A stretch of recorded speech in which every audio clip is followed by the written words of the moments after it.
Bienvenue dans Smart Bourse, votre double dose quotidienne de marché en direct sur Bismart. Chaque jour à la mi-journée, 12h30, 13h. Et en fin d'après-midi, désormais, la grande édition pendant 1 heure à partir de 17h. Au sommaire de cette édition de la mi-journée, le grand yo-yo des marchés qui continue.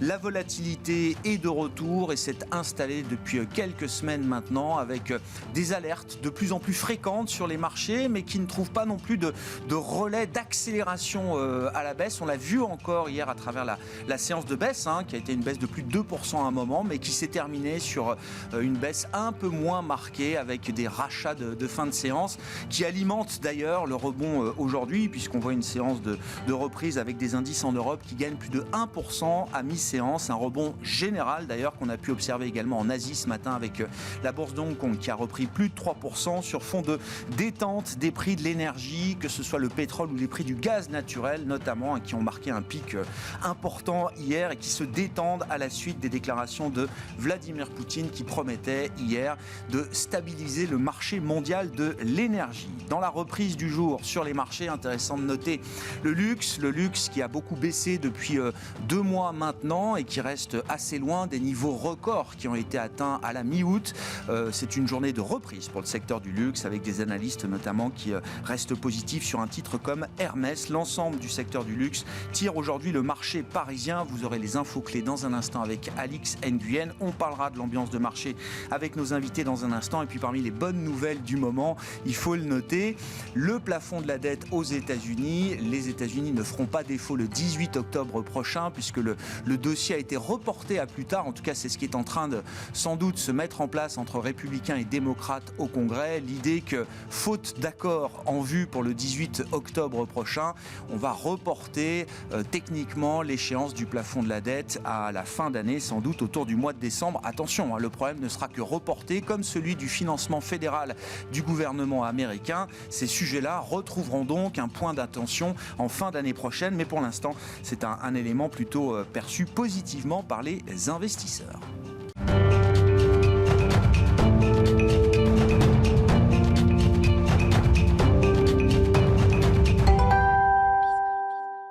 Séance de reprise donc pour les indices européens notamment aujourd'hui, mais ne nous y trompons pas, la volatilité est là et c'est bien installé depuis quelques jours. Les éléments clés de la séance, c'est avec Alix Nguyen. Retour au calme sur les marchés plus détendus. Le CAC franchit de nouveau le seuil des 6500 points sous l'effet d'un Vladimir Poutine qui s'est voulu rassurant hier. Le président russe entend augmenter ses livraisons de gaz à destination de l'Europe.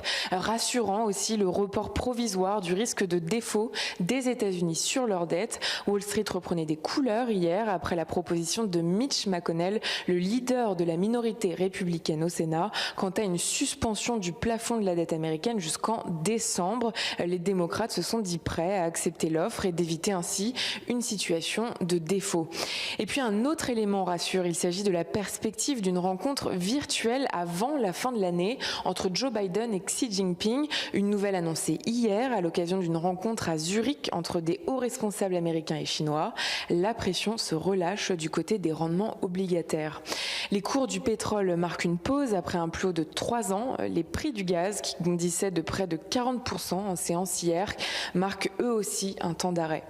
En Asie, le Nikkei progressait légèrement ce matin. Il interrompt une série de 8 baisses d'affilée, la plus longue depuis 2009. À Hong Kong, le Hang Seng a clôturé en nette hausse. Il bénéficie du bond de plus de 4% de son indice des valeurs technologiques. Le rendement de l'emprunt américain à 10 ans se tend légèrement à quelques heures de la publication de la statistique des inscriptions hebdomadaires au chômage aux États-Unis. Hier, le cabinet ADP nous faisait part d'une forte accélération des créations d'emplois dans le secteur privé en septembre, mais les données officielles, celles qui pourraient avoir un impact sur le calendrier du tapering de la Fed, sont attendues demain.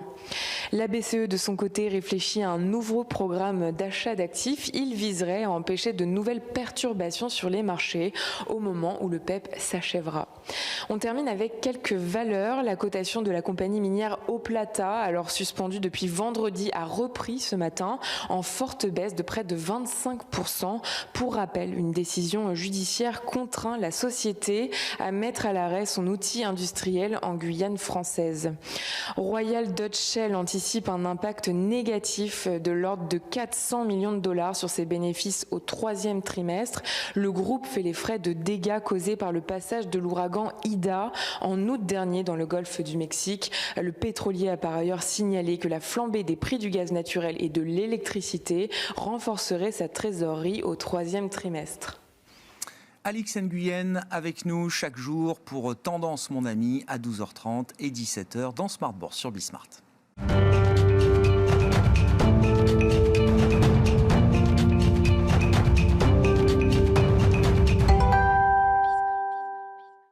La volatilité s'installe sur les marchés. On en parle avec Frédéric Ducrozet qui est avec nous en visioconférence depuis Genève, stratégiste global macro chez Pictet Wealth Management. Bonjour et bienvenue Frédéric.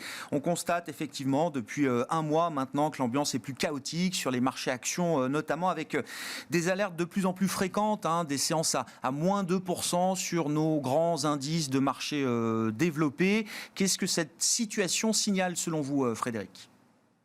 Je pense qu'on est à ce moment-là de l'année, au début du quatrième trimestre, à une confluence de facteurs plutôt négatifs. Il faut d'abord bien évidemment rappeler qu'on a des performances sur les indices actions principaux aux États-Unis, en Europe, excellentes cette année, et donc on peut avoir traditionnellement la saisonnalité en septembre-octobre n'est pas très bonne, ne serait-ce que parce que on peut imaginer prendre des profits ou même une forme d'assurance d'ici la fin de l'année. Donc ça serait la tendance un peu classique, sur laquelle s'ajoutent évidemment tous les risques dont on parle depuis l'été, qui se sont plutôt accentués. Les hausses très fortes des prix de l'énergie, les contraintes côté offre plus généralement aux États-Unis et en Europe, le ralentissement de la Chine et les tensions et risques de défaut dans le secteur immobilier, et j'en passe. Donc on a cette combinaison de facteurs à un moment où effectivement la prochaine saison de résultats qui s'amorce pour les entreprises aux États-Unis, pour les financières en premier lieu, peut être plus incertaine. On attend peut-être, ce serait pour regarder le verre à moitié plein, une confirmation que ces résultats, ces profits des entreprises restent soutenus. Alors, en comparaison sur un an, ils vont être bien moins forts qu'au trimestre passé, mais qui restent malgré tout soutenus par cette reprise, par cette campagne de vaccination qui progresse et que dans l'ensemble, 2022 sera encore une bonne année.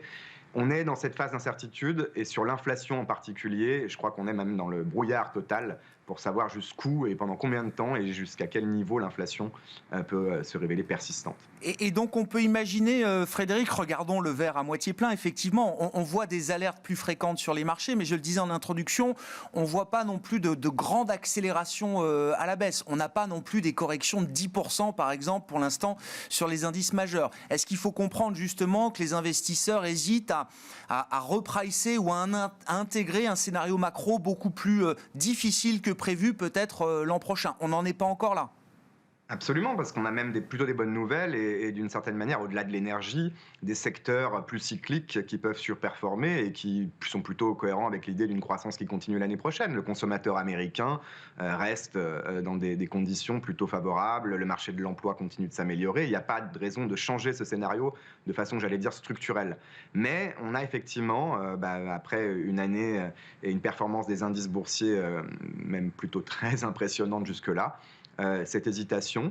Et puis, on a aussi l'idée que ces marchés, ces indices, en tout cas, ne représentent peut-être pas le marché dans son ensemble. On rappelle toujours que les 5 plus grosses entreprises du S&P pèsent déjà désormais plus d'un quart de l'indice et que quand on a des tensions aujourd'hui sur l'inflation, sur les taux d'intérêt, ça affecte d'abord le secteur de la technologie et toutes les valeurs de croissance, beaucoup moins les autres. Donc on a parfois des marchés un peu dichotomiques ou des segments de marché qui n'ont pas de raison d'évoluer dans la même direction. Donc il faut aller dans le détail, voir ces rotations et voir ce qu'elles indiquent pour la suite et la fin d'année dans un premier temps, dans les mois qui viennent. Mais on est dans l'ensemble sur des aspects plus tactiques. Je prends un dernier exemple. la journée d'hier avec des mouvements intraday de baisse de 2%, de remontée de 2% sur les indices américains. C'est la première fois qu'on voit ça depuis 6 mois et ça traduit bien, là, je pense aussi, cette forme de nervosité. Alors une nervosité qui est en lien aussi avec la remontée des rendements obligataires. Frédéric, d'ailleurs, est-ce qu'il faut distinguer peut-être la nature de la remontée des taux longs américains qu'on observe depuis un mois et demi maintenant, de la nature de la remontée des rendements obligataires en parallèle qu'on observe également en Europe?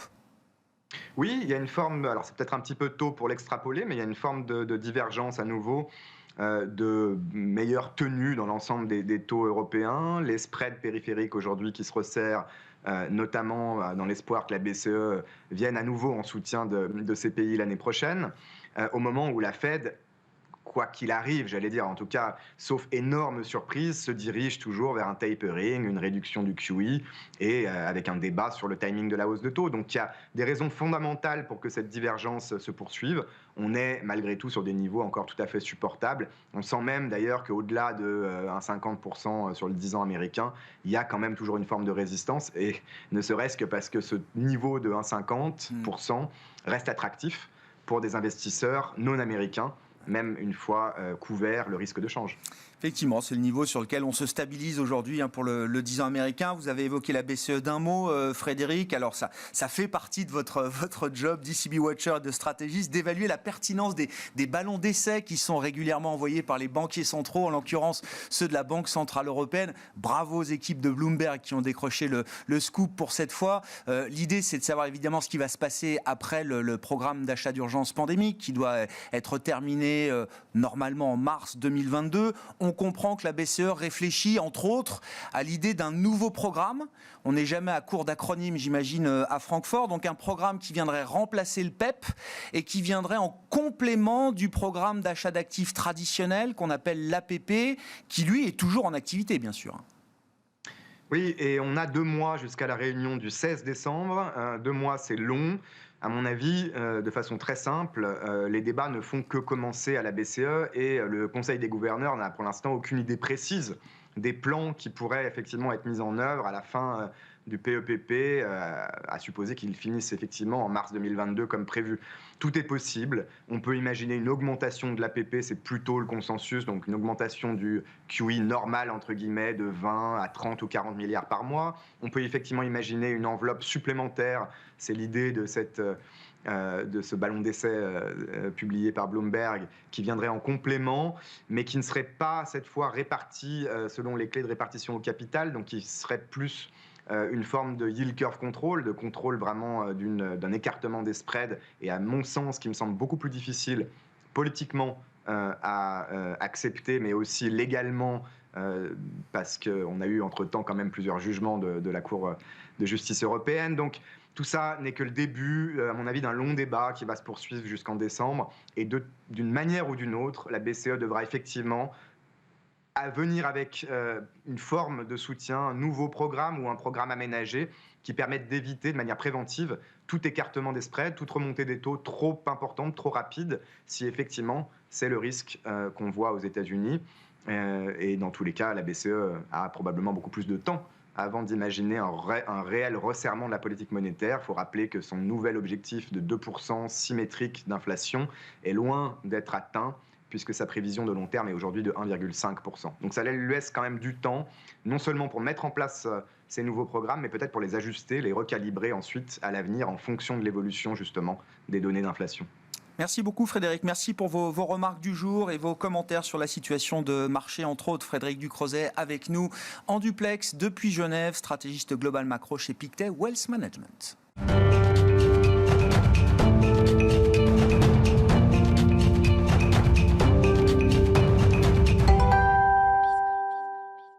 Continuons cette discussion de marché avec Franklin Pichard, qui est à mes côtés en plateau, le directeur général de Kipling Finance. Bonjour Franklin. Bonjour Grégoire. Bienvenue. Commentaire sur l'ambiance du moment. On se voit tous les 15 jours et c'est vrai qu'il y a 15 jours, on était déjà dans une ambiance de marché plus volatile. Ça fait un mois et demi, grosso modo, qu'on retrouve, c'est ce qu'on disait avec Frédéric, des séances à -2, alors qu'ils ne sont pas totalement suivis d'effets. C'est-à-dire que souvent, ça s'arrête là, mais c'est des alertes qu'on ne voyait plus depuis des mois quand même sur les marchés, Franklin.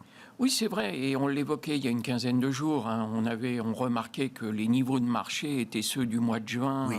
Oui. Et toujours d'ailleurs aujourd'hui. Et toujours aujourd'hui, malgré tout, on était passé par un point très bas, on avait reflirté avec les plus hauts, et on voit qu'aujourd'hui, il y a la volatilité qui est totalement exacerbée, ce qui est à la fois pas très agréable au quotidien parce que c'est la meilleure occasion de se prendre les portes de saloon en permanence, mais qui en même temps rassure parce que tout ce mois de septembre, finalement, on a dû supporter beaucoup de mauvaises nouvelles, de mauvaises informations, et on voit que malgré tout, on ne sait pas, comme vous le disiez à l'instant avec Frédéric, on n'a pas vu les marchés décrocher de 10%. C'est mi-figue, mi-raisin. Ça baisse un peu, mais c'est pas non plus le sell-off, la capitulation totale des investisseurs. Alors, ça n'est pas cette capitulation, et j'irai même plus loin. J'assiste à plusieurs réunions, et on commence à voir des stratégistes qui disent « mais le niveau actuel de marché est inférieur au niveau de marché de la fin d'année ». Donc, il y a un petit biais positif sur le marché actuel où on ne sait pas trop où on va à très très court terme sur ce mois d'octobre, peut-être ce mois de novembre. On se souvient de l'année 2018 où on peut avoir des décrochages très violents et qui se récupèrent presque et même beaucoup plus vite. Donc, véritablement, il n'y a pas d'inquiétude sur le moyen terme. On n'est pas inquiet. Cette tendance qu'on avait pu développer il y a quelques semaines où les stratégistes restent positifs à un horizon février 2022. Après, on reposera les problèmes et les points. Et on voit aujourd'hui qu'il y a des secteurs délaissés qui commencent à être réentourés, d'autres qui sont sortis à la fin de l'été et qui continuent d'être accompagnés, les financières, certaines industrielles, l'automobile, etc., etc. Donc, on n'est pas, absolument pas en tout cas, dans un marasme, mais dans une inquiétude sur l'évolution des marchés. Oui, c'est vrai que alors, les bancaires et pétrole et gaz, énergie sont les deux seuls grands secteurs qui sont positifs au cours du mois de septembre quand les marchés ont baissé. C'est quand même intéressant à noter. Vous avez cité le secteur automobile, Franklin. C'est un vrai sujet. C'est-à-dire qu'alors, il faut faire le distinguo entre les différents constructeurs et les équipementiers. Mais globalement, on a quand même des acteurs du secteur automobile dont les cours de bourse sont sur les niveaux d'avant l'annonce des vaccins, novembre 2020. C'est-à-dire qu'il n'y a quand même pas beaucoup de secteurs dont les cours de bourse sont encore sur ces niveaux d'avant l'annonce des vaccins. Ça a été quand même une date importante pour les marchés dans leur ensemble et pour l'ensemble des secteurs boursiers. Il y a un secteur qui est encore sur ces niveaux-là, c'est le secteur automobile. Oui, je vous remercie de soulever ce problème et c'est une excellente question parce que justement, certains commencent à apporter un commencement de réponse en disant ce secteur a été très malmené, on l'a vu, et que les cours auxquels on est rendu, que ce soit sur Renault pour certaines raisons, que ce soit pour Stellantis pour d'autres raisons, ce sont des cours qui sont pour l'investisseur qui a un horizon moyen-long terme, dans un PEA, dans un contrat d'assurance vie ou autre, ce sont des cours véritablement très attrayants sur lesquels on peut rentrer. Ça concerne les constructeurs. Quant aux équipementiers, on sait qu'ils sont confrontés aux problèmes de composants, on sait qu'ils marquent le pas pour le moment, et on sait qu'effectivement, constructeurs ou équipementiers ne devraient pas délivrer des choses fantastiques d'ici quelques mois. En revanche, du côté des équipementiers, on a vu Faurecia qui a lancé et réussi son OPA sur ELA. Il y a eu un candidat malheureux qui était Plastic Omnium et, pour ne pas le citer, Odo a fait une très belle étude de 45 pages sur tout le secteur. Et eux considèrent quand même que tout ce secteur est en pleine restructuration, en pleine consolidation et verraient, eux, d'un bon œil une opération d'un Plastic Omnium, par exemple, sur un Valeo. Et quand on voit, pareil, les cours auxquels était revenu Valeo par rapport à il y a quelques années, même si le titre s'est repris récemment. Mais là aussi, on a quelque chose à imaginer autour de Valeo. Il va y avoir un changement de gouvernance.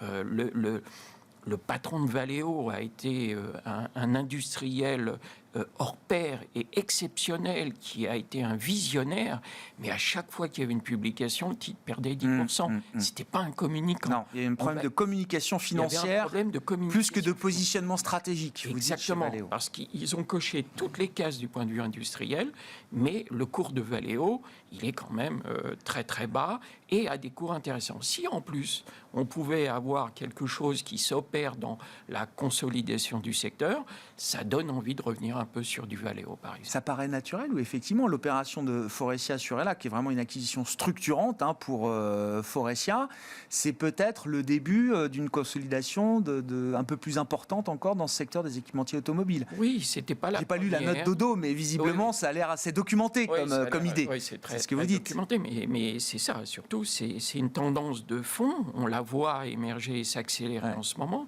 mais qui était déjà en route depuis pas mal de mois déjà. Bon. Valeo qui fait partie là, des titres qui se réveillent un peu en ce moment. C'est un des leaders du jour sur le CAC 40 dans cette séance de reprise. Est-ce que la phase de correction là, qu'on observe depuis un mois et demi, est-ce qu'elle apporte également des opportunités peut-être sur des titres alors qui ont été jugés trop chers, sur lesquels on avait du mal à rentrer parce que le momentum aussi était tellement fort qu'on trouvait jamais le bon point d'entrée, le bon prix pour rentrer ces dossiers en portefeuille. Alors il y a la question du luxe là aussi qui repart aujourd'hui. Je regardais quand même les perfs de Hermès, Kering, LVMH. Stratosphérique sur des années, il n'y a pas de doute, tout le monde a gagné beaucoup d'argent en investissant ces dernières années sur le secteur du luxe, mais par rapport au point haut récent de mi-août, ce sont des cours de bourse qui sont encore assez déprimés, qui sont encore au plus bas par rapport au pic récent, j'entends. Oui, vous parliez en début d'émission de Hermès. Vous avez HSBC qui vient de revoir ses objectifs à 1 250 €. Sur LVMH, où le titre a bien corrigé, oui, sur une tendance moyen-long terme, c'est une opportunité. Et puis, vous me donnez l'occasion, il y a une quinzaine de jours, j'avais dit que nous étions acheteurs de deux titres dans deux secteurs très très différents, Moderna et ASML. ASML, donc, qui sont les machines photolithographiques qui permettent d'imprimer les cartes pour tous les circuits imprimés. Et ces deux titres-là, par exemple, ont très fortement corrigé. Pourquoi ils ont corrigé, Franck ? Alors, ils ont corrigé parce qu'ils étaient très hauts, parce qu'il y a les problèmes d'approvisionnement derrière. Le problème était très général sur ASML, mais le titre est quand même passé quand on en a parlé il y a une quinzaine de jours, de 735 à 640 € aujourd'hui. Le titre a perdu 15%. C'est l'occasion. Moi, j'en avais acheté. On en avait acheté. Quand je dis moi, on avait commencé à faire des lignes. Mais c'est vrai que quand les titres sont hauts, on fait des tiers ou des demi-positions.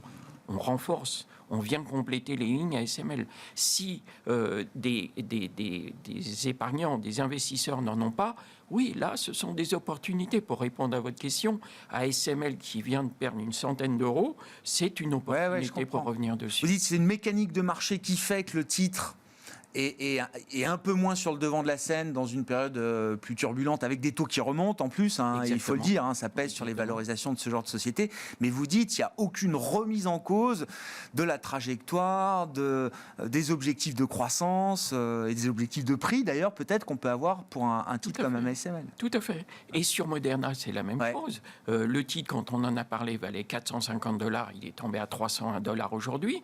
Entre-temps, Merck a dit que maintenant, ils avaient de très bons résultats sur un médicament qui permettrait d'être pris dès qu'on a les signes du Covid.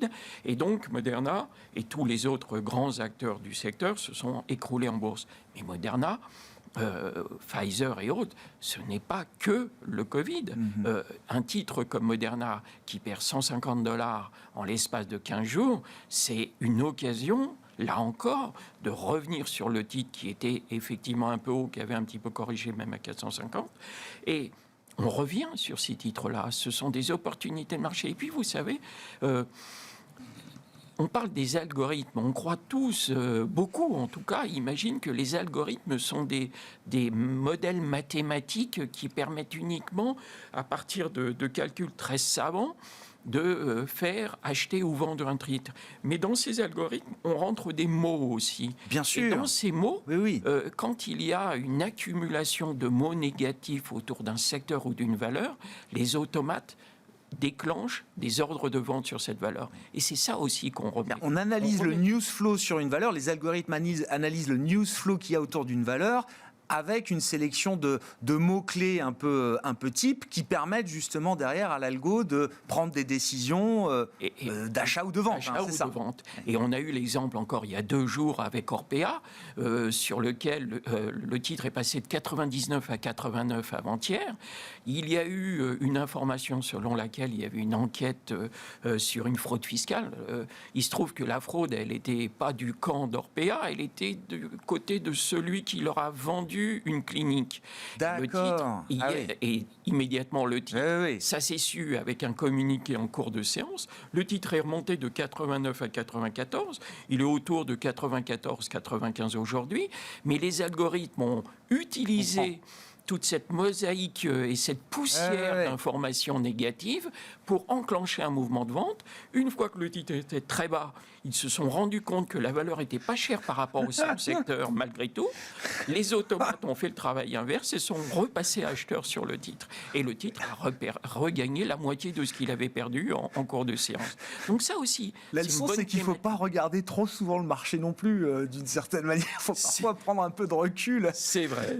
Mais c'est vrai que c'est intéressant aussi. On avait parlé de l'électrification, de la digitalisation qui était un acteur et un vecteur intéressant, la perte des ruptures value croissance. Et maintenant, il y a aussi cette thématique, c'est quand on qu'on a un cerveau et qu'on essaie de le faire fonctionner, c'est essayer d'être de temps en temps un peu plus malin que les algorithmes, qui, n'oublions pas, représentent 97% des volumes quotidiens sur la bourse, sur les bourses en général d'ailleurs, pas que Paris.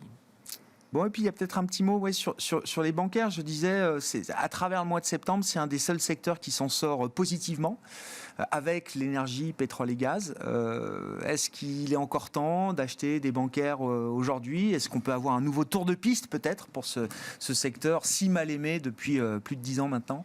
Alors, si mal aimé, mais si on prend la valeur phare de notre indice parisien, BNP Paribas, le titre fait quand même plus une trentaine de pourcents depuis le début de l'année, plus 69% sur un an glissant. Mais BNP Paribas est sur les niveaux de cours du mois de mars 2021. On n'a quasiment rien fait, même si on n'est pas parti un moment et sorti par le haut, puis revenu. On est sur les niveaux d'il y a 6 mois maintenant. Donc là, typiquement, ce sont des niveaux que l'on considère intéressants. Et quand on doit avoir une financière ou des financières au sens large dans un portefeuille, si on veut une gestion prudente, on peut rentrer de la BNP, rentrer de l'AXA dans l'assurance. On ne prend pas d'énormes risques. Et puis, là aussi, sur BNP, je voyais un bureau qui les suit, enfin un bureau des études, 23 analystes. Sur 23 analystes, il y en a 17 qui sont soit à l'achat, soit à renforcer sur BNP Paribas. Aucun n'est à vendre. Donc, je ne sais pas si la majorité a toujours raison, mais toujours est-il que c'est quand même un garant pour un investisseur moyen-long terme de pouvoir prendre des positions sur un titre qui n'a rien fait depuis le mois de mars. Merci beaucoup Franklin, merci d'avoir été avec nous. On vous retrouve tous les 15 jours, le jeudi à la mi-journée dans Smart Bourse. Franklin Pichard, directeur général de Kipling Finance, avec nous en plateau aujourd'hui. On se retrouve tout à l'heure, en fin d'après-midi à 17h en direct sur Bismart.